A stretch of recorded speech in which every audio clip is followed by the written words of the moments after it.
کریم جب گفتگو ارشاد فرماتے تو حضور کو اس کی حاجت نہ ہوتی۔ 1,44,000 کا مجمع تھا حجۃ الوداع کے موقع پر جو حضور کے سامنے تھا، اور جب حضور گفتگو کی جو سب سے قریب بیٹھا تھا اس کو بھی ایسے ہی آواز پہنچ رہی تھی، اور جو وادی کے آخری کنارے پہ بیٹھا تھا کھڑا تھا اس کو بھی ایسے ہی آواز پہنچ رہی تھی۔ میں تو اسٹیج کے اوپر بھی کرسی پہ بیٹھا ہوں تاکہ کچھ چیزیں باڈی لینگویج سے سمجھ میں آتی ہیں تو آپ مجھے دیکھ پائیں اور میں آپ کو دیکھ پاؤں۔ حضور کے لیے ممبر بچھائے گئے ہیں لیکن حضور کو اس کی بھی احتیاج نہیں تھی۔ کان رسول اللہ صلی اللہ علیہ وسلم لیس بالطویل الممغد ولا بالکثیر المتردد۔ حضور کا قد چھوٹا نہیں تھا، حضور کا قد بہت لمبا بھی نہیں تھا، حضور درمیانی قد و قامت کے حامل تھے۔ لیکن جب صحابہ میں بیٹھتے 10,000 کا اجتماع بھی ہوتا، حضور کے کندھے لوگوں کے سروں سے اونچے دکھائی دیتے۔ اذا جامع الناس غمرهم، جب حضور لوگوں میں آتے چھا جاتے، حضور دکھائی دیتے۔ پھر حضور بہت لمبا خطاب نہیں کرتے تھے۔ حضرت جابر بن سمرہ رضی اللہ تعالیٰ عنہ فرماتے ہیں كنت اصلی مع رسول اللہ صلی اللہ علیہ وسلم فكانت صلاته قصدا وخطبته قصدا۔ میں حضور کے پیچھے نماز پڑھتا تھا، حضور بہت لمبا خطاب بھی نہیں کرتے تھے، بہت لمبی نماز بھی نہیں پڑھایا کرتے تھے، اور پھر جامع اتنا ہوتا حضور کا خطاب کہ مختصر خطاب اتنی جامعیت کا حامل ہوتا کہ لہو خورشید کا ٹپکے اگر ذرے کا جگر چیرے۔ تاریخ فرشتہ میں واقعہ موجود ہے کہ سلطان محمود غزنوی کے دل میں یہ گمان تھا کہ العلماء ورثۃ الانبیاء، علماء نبیوں کے وارث ہوتے ہیں۔ کیا یہ حدیث صحیح ہے یا علماء نے اپنی مدح کے لیے خود گھڑ لی؟ اس حدیث کے متن پہ اسے یقین نہیں آتا تھا۔ میرا باپ سلطان سبکتگین ہے یا کوئی اور، کبھی کبھی یہ وہم بھی اس کے دل میں آ جاتا۔ قیامت قائم ہوگی یا کہ نہیں، یہ وسوسہ بھی دل پہ دستک دیتا۔ ایک دن سلطان گھر سے نکلا، خادم سونے کا شمعدان لیے آگے آگے چل رہا تھا، تو بادشاہ نے دیکھا کہ ایک مدرسہ ہے جس کی چھوٹی چھوٹی 4 دیواری ہے، وہاں طالب علم بیٹھ کے سبق یاد کر رہے ہیں۔ مدرسے کے لالٹین میں تیل نہیں ہے، اور جب بچے سبق بھولتے ہیں کتاب اٹھا کے قریب ایک ہندو بنیے کی دکان پر جلتے ہوئے گیس کی روشنی میں اپنا سبق دیکھتے ہیں، دہراتے ہیں، پھر آ کے بیٹھ جاتے ہیں، بھولتے ہیں تو پھر جاتے ہیں۔ علم دین کے لیے پہلی مرتبہ بادشاہ نے یہ تڑپ دیکھی تھی۔ قریب آیا تو دل پسیج گیا، اس نے سونے کا شمعدان طالب علم کو دے دیا۔ طالب علم راضی ہوا، اللہ کے رسول بھی راضی ہو گئے۔ من عان عالما او متعلما بقلم منکسر او بقرطاس فکأن بنى الکعبۃ 70 مرہ۔ جس نے کسی طالب علم کی مدد کی کاغذ کا ٹکڑا دے کر یا ٹوٹا ہوا قلم ہی دے کر، وہ ایسے ہے جس طرح اللہ کے گھر کعبے کی 70 بار تعمیر کی۔ اس نے پورا شمعدان طالب علم کو دے دیا، طالب علم راضی ہو گیا۔ طالب علم راضی ہو گیا تو اللہ کے رسول بھی راضی ہو گئے۔ ہمارے استاد ہوتے تھے مفتی عبداللطیف قادری صاحب رحمۃ اللہ تعالی علیہ، وہ بڑی پیاری بات سنایا کرتے تھے۔ وہ کہتے کسی زمانے میں ایک مدرسہ تھا اور طلباء کی خدمت کے لیے ایک شخص ریٹائرمنٹ کے بعد اپنے آپ کو وقف کر دیا ہوا تھا۔ کبھی گھی کا کنستر اپنے کندھے پہ اٹھا کے لاتا ہے، کبھی آٹے کی بوری لاد کے لا رہا ہے۔ تو یہ زمانہ طالب علم کا ایسا ہوتا ہے کہ بچوں نے اپنے طور پہ اس کا نام رکھ دیا ہیمار۔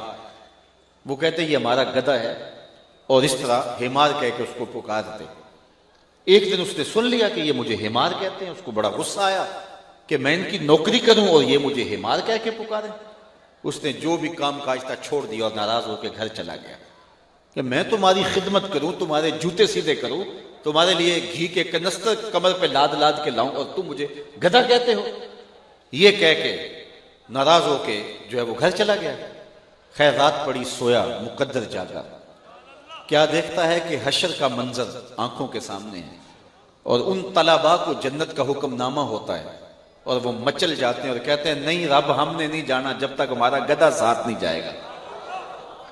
تو یہ اٹھا اور صبح پھر مدرسے سیدھا آ گیا، کہنے لگا مجھے گدھا کہو، مجھے کھوتا کہو، مجھے ہیمار کہو، میں نوکری تمہاری کروں گا، اس لیے کہ تم اللہ رسول کے پیارے ہو۔ تو طالب علم سے محبت کرنے والا، طالب علم سے پیار کرنے والا اللہ اس کے رسول کا پیارا ہو جاتا ہے۔ تو سلطان نے تو سونے کا شمعدان دے دیا، بادشاہ گیا، رات کو سویا، مقدر جاگے، حضور کی زیارت نصیب ہوئی۔ عالی مرتبت علماء کرام موجود ہیں، ان سے پوچھئے کہ جس نے حضور کو دیکھا، حدیث میں آتا اس نے حضور کو دیکھا، من رآنی فی المنام فقد رآنی فإن الشیطان لا یتمثل بی، شیطان خواب کے اندر آ کر بھی میری مثل ہونے کا دعویٰ نہیں کر سکتا۔ جو جاگتے ہوئے یہ دعویٰ کرے وہ تو شیطان کا بھی بابا لگا، یہ تو ہمت شیطان میں بھی نہیں ہے کہ وہ حضور کی مثل ہونے کا دعویٰ کرے۔ فرمایا جس نے مجھے دیکھا اس نے مجھے ہی دیکھا۔ دوسری بات، حضور جس کے خواب میں آئے قصد، ارادے اور مرضی سے آئے۔ میں آپ کے خواب میں ہوں، آپ میرے خواب میں آئیں، مجھے آپ کو علم نہیں ہوگا۔ یہ مجلس سجی ہے، تھوڑی دیر کے بعد اختتام پذیر ہو جائے گی، میں اپنے گھر پلٹ جاؤں گا، آپ اپنے گھروں کو لوٹ جائیں گے۔ یہ منظر دوبارہ آنکھوں کے سامنے جاگ پڑے اور آپ مجھے گفتگو کرتا ہوا خواب میں دیکھیں تو مجھے فون کریں، تو مجھے پتا ہوگا کہ میں آپ کے خواب میں گیا ہوں، یا میں آپ کو دیکھوں تو آپ کو علم ہوگا ہم اس کے خواب میں گئے ہیں۔ لیکن رسول کریم جس کے خواب میں جائیں قصد، ارادے اور مرضی سے جاتے ہیں۔ تیسری بات، خواب میں کسی سے کچھ وصول کریں یا کسی کو کچھ دیں تو وہ محض خواب ہوتا ہے۔ بھوک میں تڑپتے ہوئے سو گئے، رات خواب میں 5 سٹار ہوٹل سے کھانا کھایا، صبح ناشتے کی ضرورت ہوگی یا نہیں ہوگی؟ چونکہ خواب ہے نا، کسی کا قرض، آپ نے کسی سے قرض لینا تھا، اس نے خواب میں آپ کو لٹا دیا، صبح اٹھ کے کھاتے سے کاٹ دیں گے؟ کبھی نہیں کاٹیں گے، چونکہ خواب محض خواب ہوتا ہے۔ 100 بار میرے ہاتھوں میں تیرا دامن آیا، جب آنکھ کھلی تو اپنا ہی گریباں تھا۔ کچھ نہیں ہوتا، خواب محض خواب ہوتا ہے۔ لیکن اگر خواب میں کسی کو میرے رسول کچھ عطا کرتے تو یہ امام بوسیری سے پوچھو، رات چادر ملتی ہے، صبح اٹھتے ہیں کندھوں پہ موجود ہوتی ہے۔ حضور اگر عطا کرتے ہیں تو حقیقت میں عطا کرتے ہیں۔ امام سخاوی نے القول البدیع میں لکھا ہے، ایک شخص حضور کے روضے پہ کھڑا ہے اور کیا کہتا ہے؟ انا ضیفو کا، میں آپ کا مہمان ہوں، اور آپ کے ہوتے کسی اور در پہ تو نہیں جانا۔ آقا جی میں تیرا ہو کے خیر منگا در دردہ، مریل کتا کیوں اخواما ایڈے بختاں وردا۔ اور میرے امام بولے کون دیتا ہے دینے کو منہ چاہیے، دینے والا ہے سچا ہمارا نبی۔ کوئی دیتا بھی تو نہیں نا، چند ٹگے اگر کوئی دے بھی دے تو ساری زندگی جتلاتا رہے گا۔ عارف عبد المتین نے یہاں قلم توڑ دیا، اور جتنے بھی سہارے ہیں سبق کرتے ہیں، عزت نفس بڑھاتا ہے سہارا تیرا۔ ہر آسرا بندے کو کمزور کرتا ہے، لیکن نبی کا آسرا بندے کو سر بلند کرتا ہے۔ کسی چودھری کا مانگت سر اٹھا کے چل سکتا ہے کہ میں فلاں کا مانگت ہوتا ہوں، اور جس کو خیرات مدینے سے ملی ہوتی ہے۔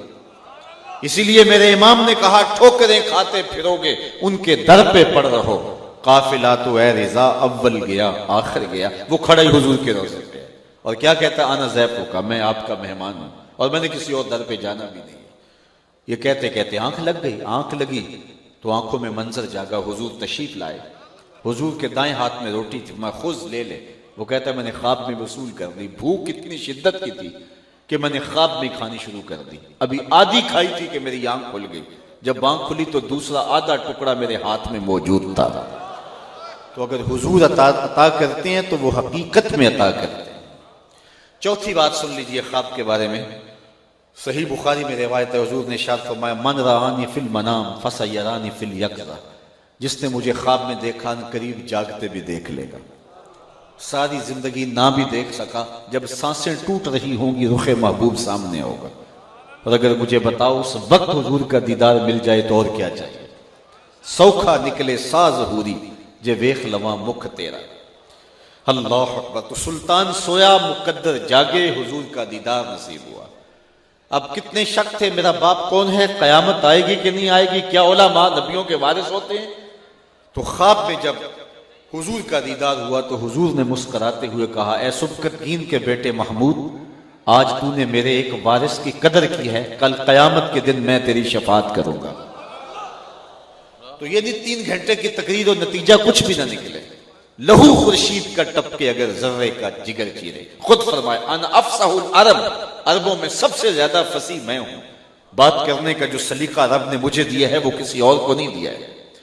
تو حضور مختصر بات کرتے، جامع کرتے، ٹھہر ٹھہر کے کرتے، لفظوں کو کوئی گننا چاہتا تو گن سکتا، آواز حضور کی آخر تک پہنچتی، ایک ایک شخص کے کانوں تک پہنچتی، رس گولتی، روحوں میں اترتی، باطن میں چراغاں کرتی۔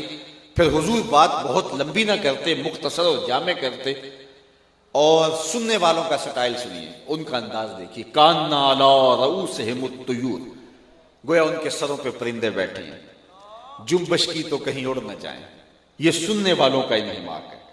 مجھے بتاؤ، سنانے والے کی دل سوزیاں یہ ہوں کہ ایک بات کو 3 مرتبہ دہرا کے کہے اور سادہ لہجے میں کہے، سلیس انداز میں کہے، سننے والے کے فہم اور عقل کے مطابق کہے، ان کی نفسیات کے مطابق کہے، اور سننے والے جو ہیں وہ انہماک سے بیٹھے ہوں، تو کوئی بات ہو سکتی ہے جو سمجھ میں نہ آئے۔ لیکن اس کے باوجود بھی کسی خارجی سبب سے کوئی بات سمجھ میں نہیں اترتی، یک وضاحت چاہیے ہوتی ہے، تو بڑے ادب سے صحابہ عرض کرتے ہیں، رائنا یا رسول اللہ صلی اللہ علیہ وسلم، حضور ہماری رعایت کر دیجیے۔ حضور ناراض نہیں ہوتے، حضور پھر بیان فرما دیتے ہیں۔ حضور فرماتے ہیں اگر میں نہیں بتاؤں گا تو کون بتائے گا؟ اعلیٰ حضرت شیر ربانی میاں شیر محمد شرک پوری رحمۃ اللہ تعالی علیہ، آپ تشریف فرما تھے، نماز جمعہ کے بعد لوگوں سے مصافحہ کر رہے تھے، ایک بوڑھا شخص آپ سے ملا اور اس نے آپ سے مصافحہ کیا، اور مصافحہ کرتے کرتے رو پڑا۔ تو میاں صاحب ٹھیٹھ پنجابی بولتے تھے، آپ نے اسے کہا بیلیا کی گل ہے؟ اس نے کہا حضرت دور دیہات سے سفر کر کے آپ کے پیچھے جمعہ پڑھنے کے لیے آیا تھا، لیکن میں بوڑھا ہوں، زیادہ تیز نہیں چل سکا، تو آپ کا خطبہ گزر گیا۔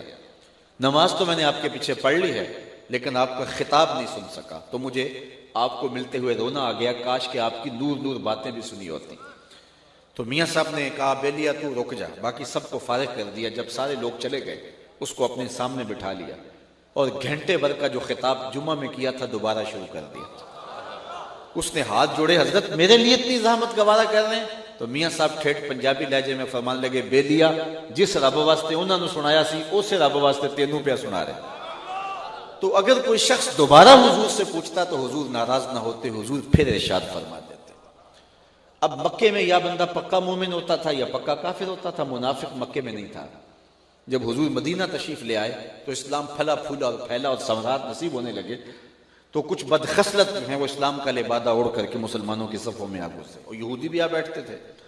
تو جب حضور علیہ السلام گفتگو کرتے، کسی چیز کی وضاحت چاہیے ہوتی، صحابہ ادب سے رائے عرض کرتے، تو بدخصلت یہودی کھڑے ہو کر کے رائے کو تھوڑا سا زبان کو بل دے کر کے، اس کو بگاڑ کے اس کو بولتے اور اہانت کر جاتے۔ حضرت سعد بن معاذ رضی اللہ تعالیٰ عنہ لغت یہود سے واقف تھے، جب انہیں پتہ چلا تو وہ یہودیوں کے پاس گئے، کہا آج کے بعد اگر تم نے میرے حضور کے لیے یہ لفظ بولا تو تمہاری گردن کاٹ دوں گا۔ انہوں نے کہا کہ یہ لفظ تم بھی تو بولتے ہو، تو وہ پریشان ہو گئے اور دل میں یہ آرزو کی کہ میں حضور کی خدمت میں حاضر ہوں اور عرض کروں کہ یا رسول اللہ اہل ایمان کو منع کر دیں کہ وہ رائنا نہ کہیں، کسی اور لفظ سے مخاطبہ کر لیں، چونکہ اس لفظ کی آڑ میں کھڑے ہو کے کچھ بدخصلت آپ کی توہین کر جاتے ہیں۔ تو وہ اس غرض سے حضور کی خدمت میں حاضر ہوئے، قبل اس سے کہ وہ پہنچ کے عرض کرتے جبریل پہلے حاضر ہو گئے تھے، اور یہ آیت کریمہ اتر چکی تھی، اے ایمان والو آج کے بعد میرے نبی علیہ السلام کے لیے رائنا کا لفظ نہیں بولنا۔ تم بولتے ہو تو تمہارے لہجے سے ادب ٹپک رہا ہوتا ہے، تمہارا رواں رواں حب رسول سے سرشار ہوتا ہے، اور تم وہ غلط معنی ذہن کے کسی گوشے میں بھی ملحوظ نہیں رکھتے ہو، اور نہ تمہیں اس معنی کی طرف کوئی توجہ اور التفات ہوتا ہے۔ تم پورے ادب کے سانچے میں ڈھل کر کے، پوری عقیدت کے سانچے میں ڈھل کر کے حضور سے مخاطبت کر رہے ہوتے ہو، لیکن یہ لفظ وہ ہے جس کے پہلو میں کھڑے ہو کر کچھ بدخصلت میرے نبی کی توہین کر جاتے ہیں۔ میں آج کے بعد تمہیں حکم دیتا ہوں کہ میرے نبی کو مخاطبت کرتے ہوئے آج کے بعد یہ لفظ نہیں بولنا۔ یا اللہ کوئی اور لفظ بولیں گے تو منافق وہ بھی بولنے لگ جائیں گے؟ کہا نہیں، اس کے متبادل ایسا لفظ دے رہا ہوں، قیامت تو آ سکتی ہے، کسی منافق کی زبان پہ نہیں آ سکتا۔ اور وہ لفظ کیا ہے؟ وَقُولُ انظُرْنَا، عرض کرو آقا ہماری طرف نظر کرم کیجیے۔ اس لفظ کی ساخت ایسی ہے کہ یہ منافق کی زبان پہ آ ہی نہیں سکتا ہے، اور کسی بے ادب کی بولی ہو ہی نہیں سکتا ہے، تو اس کو ہمیشہ با ادب لوگ بولیں گے۔ تو آج کے بعد تم نے میرے نبی کے لیے رائنا سے مخاطبہ نہیں کرنا، میرے نبی سے کچھ عرض کرنا ہے تو انظرنا سے عرض کرنا ہے۔ تو یہ حضور علیہ السلام کی بارگاہ کا ادب سکھایا گیا کہ یہاں بات کرنے سے قبل لفظوں کا بھی چناؤ کرتے ہیں، یہاں لہجہ بھی سنبھال کے بولنے کی تلقین کی گئی۔ سورہ حجرات میں کہا گیا اے ایمان والو، میرے نبی سے بات کرنا چاہو تو اپنی آواز کو میرے نبی کی آواز سے بلند نہ ہونے دینا، اگر ایسا ہوا تو عمل ضائع کر دوں گا اور تمہیں خبر تک نہیں ہونے دوں گا۔ کتنی حساس بارگاہ ہے کہ لہجہ بھی بلند ہو گیا تو پلے کچھ نہیں رہے گا، زندگی کی کمائی لٹ جائے گی۔ صرف ہمت بسوء شیخ و امثال از معظمین، گو بجناب رسالت ماب بچندی بدتر از استغراق گو خر خودست۔ اس طرح کی بدترین بولیاں بولنا تو بڑی دور کی بات ہے، یہ اتنی حساس بارگاہ ہے کہ لہجہ بھی اونچا ہو گیا تو پلے کچھ نہیں چھوڑو گا۔ لے سانس بھی آہستہ کے دربار نبی، یہ حضور کی چوکھٹ ہے۔ امام مالک رضی اللہ تعالیٰ عنہ نے 40 سال تک حضور کے روضہ انور کے پاس بیٹھ کے درس حدیث دیا ہے، اور 40 سال میں ایک بار بھی ایسا نہیں ہوا کہ کتاب کا ورق پلٹنے کی آواز بھی پیدا ہونے دی ہو۔ عزت بخاری کا شعر ہے، علامہ اقبال نے اپنے کلام میں درج کیا، ادب گاہیز زیر آسماں از عرش نازکتر، نفس گم کردہ می آیت جنید و بایزیدی۔ یہاں تو جنید بغدادی اور بایزید بستامی جیسے لوگ آئیں، وہ بھی سانسوں کو روک کے آتے ہیں۔ یہاں تو اہل محبت سانسوں کا شور بھی مناسب نہیں سمجھتے۔ ایک بزرگ تھے بہت بڑے، ساری زندگی مدینہ تو رسول میں حاضری کے لیے تڑپتے رہے، جو ہی کسی نے شہر نور کی باتیں چھیڑ دی تو آنکھیں چھم چھم آنسوں کا خراج دینے لگی۔ خیر بڑھاپے میں اللہ نے جانا نصیب کر دیا۔ شاگرد بھی ہمراہ تھے، جب حضور کے روضہ انور پہ پہنچے اور مواجہ نور کے روبرو کھڑے ہوئے تو شاگردوں کا خیال یہ تھا کہ حضرت یاد مدینہ میں پہلو رونے کی عادت رکھتے ہیں، آج حضور کے روبرو کھڑے ہو گئے، نہ جانے زندگی کی کتنی گٹھڑیاں دکھوں کی ہیں وہ کھول کے غمخار کے سامنے رکھ دیں گے اور اپنے دکھڑے سنائیں گے، اور کتنی دیر تک حضور کے روبرو کھڑے رہیں گے۔ لیکن منظر ایسا نہیں تھا، حضرت چند لمحوں کے لیے رکے اور پھر آگے بڑھ گئے۔ جب رہائش گاہ پہ پہنچے تو شاگردوں نے کہا حضرت بات سمجھ میں نہیں آئی، کسی نے شہر مدینہ کا ذکر چھیڑ دیا تو آپ کے آنسو نہیں تھمتے تھے اور گھنٹے لگ جاتے تھے، اور آج آپ روضہ رسول کے روبرو کھڑے تھے، ہمارا خیال تھا غمخار کے ویڑے آ کے دکھڑے سنائیں گے، لیکن آپ 2 لمحوں کے بعد آگے بڑھ گئے۔ فرمانے لگے تم نے اب پوچھ لیا ہے، جواب نہیں دوں گا تو تمہیں تسلی نہیں ہوگی۔ سنو، میں نے سانس روکنے کی مشق کی ہوئی تھی، اور جتنی دیر تک حضور کے روبرو میری سانسیں رکی رہی میں ٹھہرا رہا، جب سانسوں کا شور پیدا ہونے لگا تو آگے بڑھ گیا۔ یہ تو اتنی حساس بارگاہ ہے، یہ تو اتنی نازک بارگاہ ہے، اور میرے امام نے سبق سکھایا، نیم وا طیبہ کے پھولوں پہ آنکھیں، بلبلو پاسے نزاکت چاہیے۔ اعلیٰ حضرت بولے جب دریائے نور میں حاضر ہونا نصیب ہو تو پاؤں تو زور سے نہیں رکھنے، آواز تو بلند نہیں کرنی، لیکن تقاضا ادب یہ ہے تمہاری آنکھیں بھی پوری نہ کھلنے پائیں۔ نیم وا طیبہ کے پھولوں پہ آنکھیں، بلبلو پاسے نزاکت چاہیے۔ یہ اتنی حساس بارگاہ ہے، اتنی نازک بارگاہ ہے۔ حضرت صاحب بن یزید کہتے ہیں میں مسجد نبوی کے کونے میں بیٹھا تھا تو ایک شخص نے مجھے